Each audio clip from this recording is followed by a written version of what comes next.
നമസ്കാരം.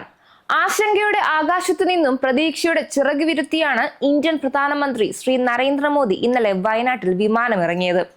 ദുരന്തം വരുത്തിവെച്ച ദുരിതങ്ങളിൽ നിന്നും ഇനിയും കരകയറിയിട്ടില്ലാത്ത കണ്ണുനീർ വീണ മുഖങ്ങൾ അദ്ദേഹം നേരിട്ട് കണ്ടു. ഇനി അറിയാതെ എങ്ങാനും ഒരു ചെറു ചാറ്റൽ മഴ പൊടിഞ്ഞു വീണാൽ പൊടിഞ്ഞടിഞ്ഞു പോകുന്ന ചൂരൽമലയുടെ മണ്ണിൽ അദ്ദേഹം ചുവടുറപ്പിച്ചു ചവിട്ടി നടന്നു.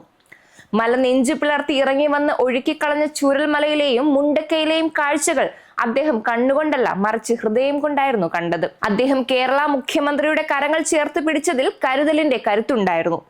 ദുരന്ത ഭൂമിയിൽ ഒറ്റപ്പെട്ടുപോയ കുരുന്നുകളെ ചേർത്തു നിർത്തിയതിൽ കാരുണ്യത്തിന്റെ സ്നേഹസ്പർശമുണ്ടായിരുന്നു. ഉള്ളിൽ വിങ്ങി നിറയുന്ന കരച്ചിലടക്കി ജനിച്ച് ജീവിച്ച മണ്ണിൽ ഒറ്റപ്പെട്ടു നിൽക്കുന്നവരോട് മോദി പറഞ്ഞു, നിങ്ങൾ ഒറ്റയ്ക്കല്ല, മറിച്ച് ഒപ്പം ഒരു രാജ്യം തന്നെയുണ്ട്. കുത്തിയൊലിച്ചൊഴുകിപ്പോയ പ്രദേശം ഒന്നാകെ പുനർനിർമ്മിക്കാൻ അതിരുകളില്ലാത്ത കേന്ദ്ര സഹായം ഉണ്ടാവുമെന്നും അദ്ദേഹം കൂട്ടിച്ചേർത്തു.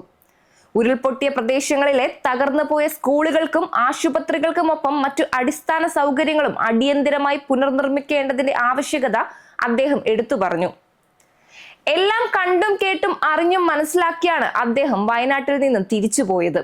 പോകുന്നതിന് മുൻപേ തന്നെ വയനാടിനെ പുനർനിർമ്മിക്കേണ്ടതിന്റെ ആവശ്യമായ പദ്ധതികളുടെ കൃത്യമായ രൂപരേഖ കേന്ദ്രത്തിന് നൽകാനും അദ്ദേഹം നിർദ്ദേശിച്ചു. ദുരന്ത ഭൂമിയിൽ പോലും നാം പലവട്ടം കണ്ടിട്ടുള്ള പഴിചാരലും പരിഭവം പറച്ചിലും പ്രധാനമന്ത്രിയുടെ വയനാട് സന്ദർശനത്തിൽ ഉണ്ടായില്ല എന്നതിൽ നമുക്ക് സന്തോഷിക്കാം.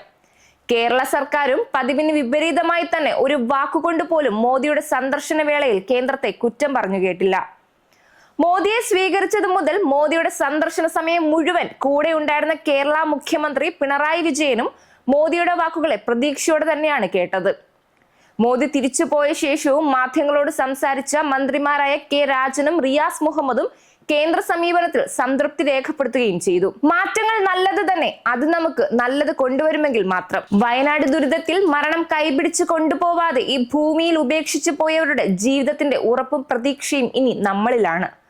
അതുകൊണ്ട് തന്നെ അവരോടൊപ്പം നമുക്കും പ്രതീക്ഷയുണ്ട്. വയനാടിനെ വീണ്ടെടുക്കാൻ കേന്ദ്രം പണമായും പദ്ധതികളായും പരിധി വിട്ട് സഹായിക്കുമെന്ന്. ചൂരൽമലയിലും മുണ്ടക്കയിലും നിർമ്മാണ പ്രവർത്തനങ്ങൾ ഇനി അസാധ്യമാവും.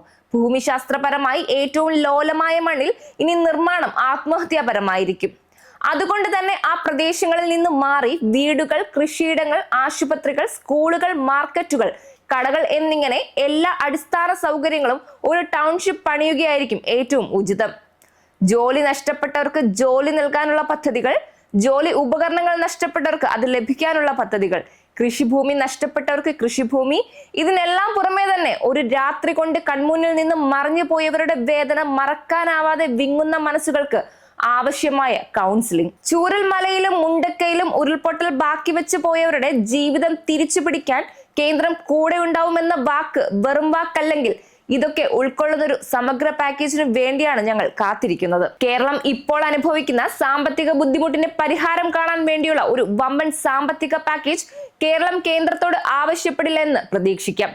മുടങ്ങിയ ക്ഷേമ പെൻഷൻ, KSRTC ജീവനക്കാരുടെ ശമ്പളം, ഹെലികോപ്റ്റർ വാടക, സപ്ലൈകോ കുടിശ്ശിക, റേഷൻ കടക്കാർക്ക് കൊടുക്കാനുള്ള ബാക്കി കമ്മീഷൻ, നെയ്ത്ത് തൊഴിലാളികൾക്ക് കൊടുക്കാനുള്ള കുടിശ്ശിക, ഇതൊന്നും കൊടുത്തു തീർക്കാനുള്ള ഒരു പാക്കേജ് കേന്ദ്രത്തിന് സമർപ്പിക്കരുതെന്ന് കൂടി ഓർമ്മിപ്പിക്കുന്നു. അതൊക്കെ നമുക്ക് മദ്യത്തിന് വീണ്ടും വില കൂട്ടിയും വെള്ളക്കരം കൂട്ടിയും വൈദ്യുതി നിരക്ക് കൂട്ടിയും കെട്ടിട നികുതി വർദ്ധിപ്പിച്ചും ഒന്നും നടന്നില്ലെങ്കിൽ ക്വാറി മാഫിയയുടെ കയ്യിൽ നിന്ന് കടം വാങ്ങിയും കൊടുക്കാം. നന്ദി.